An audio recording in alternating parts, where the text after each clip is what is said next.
Hey, what's going on? My name is Gabriel, and this is a quick tutorial on how to remove and reinstall the rear wheel on a BMW R9T Scrambler. It's a pretty straightforward and simple procedure. Let's take a look at the tools you'll need. A torque wrench with an extension and a T50 Torx bit. Some WD-40 or similar lubricant. And finally, a bike stand. I use the Abba superbike stand. Get the bike up on a stand and the rear wheel off the ground.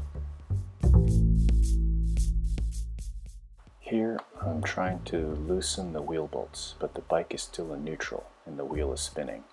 So move the shifter up to second gear to keep the wheel from turning. I'm loosening the bolts in a crisscross pattern. I'll go over that when we reinstall the rear wheel.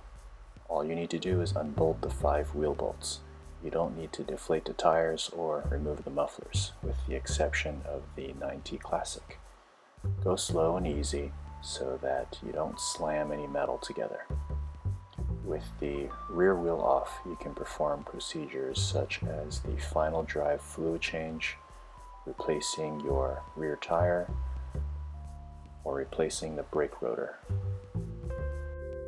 Before I reinstall the rear wheel, I'm going to hit the wheel bolts with some WD-40 to prevent rust and the bolts from seizing onto the wheel carrier.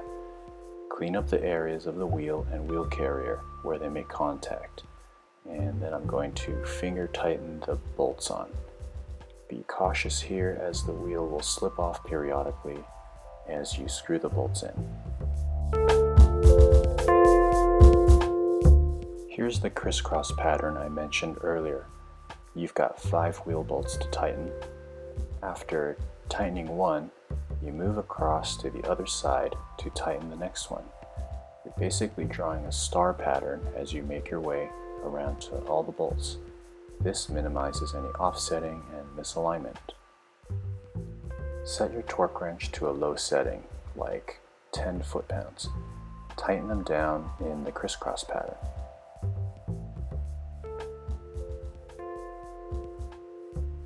Now, set your torque wrench to 60 Newton meters or 44¼ foot-pounds and tighten all the bolts again in the crisscross pattern.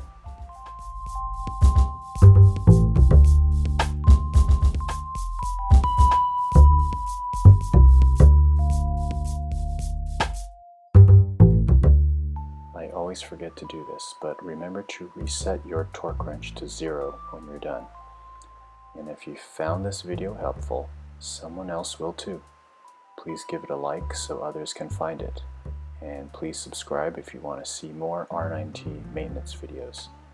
Thanks for watching. Peace.